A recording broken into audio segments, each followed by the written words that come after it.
Delhi Capitals एकमात्र ऐसी team है जो घर और बाहर दोनों जगह अभी तक हारी नहीं है। बाकी सभी टीमों को अपने घर में कम से कम एक हार का सामना करना पड़ा है। माइनस अब तक हुए 19 मैचों में से 10 मैच मेजबान टीमों ने हारे हैं, जिसमें चेन्नई सुपर किंग्स और सनराइजर्स हैदराबाद का प्रदर्शन सबसे खराब रहा है। लगातार 3 हारों से परेशान उनका अभियान शुरुआत में ही गड़बड़ा गया है और सीएसके निश्चित रूप से वापसी करने के लिए बेताब होगी। उनके विरोधी पंजाब किंग्स के लिए भी घर में चीजें आसान नहीं रही हैं।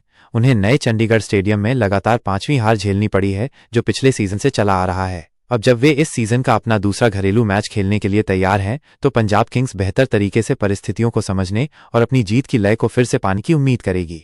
इस आईपीएल की सबसे संतुलित टीमों में से एक होने के बावजूद पंजाब किंग्स ने शायद पिछले मैच में राजस्थान रॉयल्स के खिलाफ पिच को ठीक से नहीं समझा और अपने स्पिन गेंदबाजों का कम इस्तेमाल किया। ये गलती बाद में स्पिन कोच सुनील जोशी ने भी मानी। नतीजतन उन्होंने मुल्लामपुर में आईपीएल का पहला 200 से ज्यादा का स्कोर बनने दिया और फिर जल्दी विकेट खो दिए, जिससे वे लक्ष्य से बहुत दूर रह गए। यह टीम के लिए एक बुरा दिन था और कप्तान श्रेयस अय्यर को इस बात की खुशी थी कि ये उनके अभियान की शुरुआत में ही हो गया। लेकिन पंजाब किंग्स नेहल वढेरा की अच्छी स्पिन खेलने की क्षमता और ग्लेन मैक्सवेल की उम्मीद जगाने वाली पारी से हौसला ले सकती है। पंजाब किंग्स के विपरीत, जिन्होंने इस सीजन में ज्यादातर अच्छा प्रदर्शन किया है, सिर्फ राजस्थान रॉयल्स के खिलाफ मैच को छोड़कर सीएसके पूरी तरह से लय से बाहर दिख रही है। उन्होंने धीमी पिचों पर पहले गेंदबाजी करते हुए 3 मैचों में 180 से ज्यादा रन दिए हैं और रन चेज में संघर्ष किया है। उनके तीनों विभाग बल्लेबाजी, गेंदबाजी, क्षेत्र रक्षण ठीक से काम नहीं कर रहे हैं। अपने 4 मैचों में पहले ही सभी 7 विदेशी खिलाड़ियों और 17 टीम सदस्यों का इस्तेमाल करने के बाद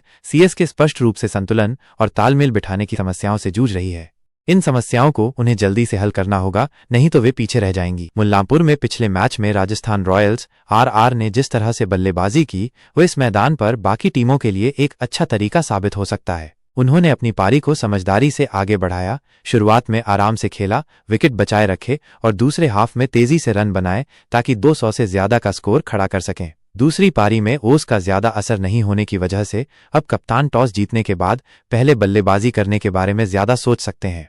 आमने सामने चेन्नई सुपर किंग्स सीएसके का पंजाब किंग्स के खिलाफ 16-14 का रिकॉर्ड है, लेकिन पंजाब किंग्स ने हाल के वर्षों में काफी सफलता हासिल की है। उन्होंने 2022 से 5 में से 4 मैच जीते हैं। पंजाब किंग्स चोट और उपलब्धता। घरेलू टीम में फिलहाल किसी खिलाड़ी के चोटिल होने की खबर नहीं है, लेकिन वे अपनी टीम में एक और स्पिन गेंदबाज को शामिल करने पर विचार कर सकते हैं। हरप्रीत बराड़ को सूर्यवंश शेडगे की जगह टीम में लिया जा सकता है। चेन्नई सुपर किंग्स चोट और उपलब्धता। सीएसके में भी इस समय किसी खिलाड़ी के चोटिल होने की कोई चिंता नहीं है। यहां तक कि ऋतुराज गायकवाड़, जिन्हें दिल्ली कैपिटल्स डीसी के खिलाफ पिछले मैच से पहले कोहनी में चोट लगने का डर था, उस मैच में खेले और पंजाब किंग्स के खिलाफ मैच से पहले नेट्स में बल्लेबाजी करते हुए भी ठीक दिखे। इस बीच सीएसके मुकेश चौधरी को बाहर करने पर विचार कर सकती है, जिनका पिछला प्रदर्शन महंगा रहा था, और अगर वे पिछली बार वाली ही विदेशी खिलाड़ियों की टीम रखना चाहते हैं तो अंशुल कंबोज को शामिल कर सकते हैं। पंजाब किंग्स रणनीति और मुकाबले। अय्यर, वढेरा और Maxwell Chennai Super Kings CSK के 3 स्पिन गेंदबाजों के खिलाफ पंजाब किंग्स के मुख्य बल्लेबाज होंगे। वढेरा ने अब तक स्पिन के खिलाफ 48 गेंदों में 79 रन 165 की स्ट्राइक रेट से बनाए हैं, जबकि मैक्सवेल का भी आर अश्विन, रविंद्र जडेजा और नूर अहमद के खिलाफ अच्छा स्ट्राइक रेट है, हालांकि वे बाएं हाथ के स्पिनर द्वारा 7 बार आउट किए गए हैं।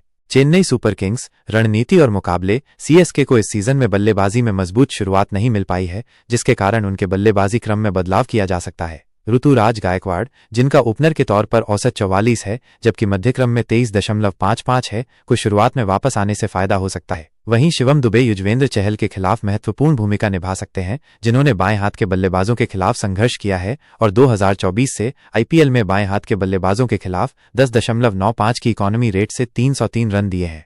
पंजाब किंग्स संभावित 12।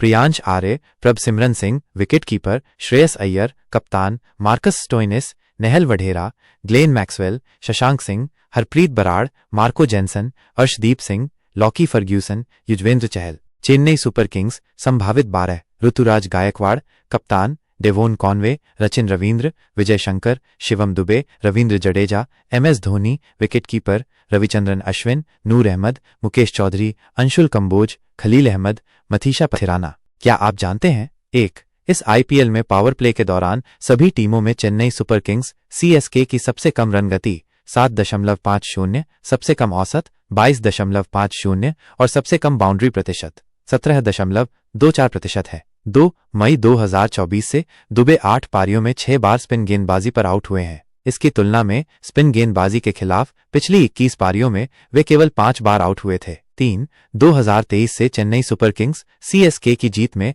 एमएस धोनी का औसत केवल 13.80 है, जबकि हार में उनका औसत बढ़कर 90.67 हो जाता है। इस अवधि में उन्होंने सफल रन चेज में एक भी बाउंड्री नहीं लगाई है। 4 2023 से पंजाब किंग्स का घर में जीत प्रतिशत केवल 13.3 है, जबकि सनराइजर्स हैदराबाद एसआरएच का 43.8% दूसरा सबसे कम है।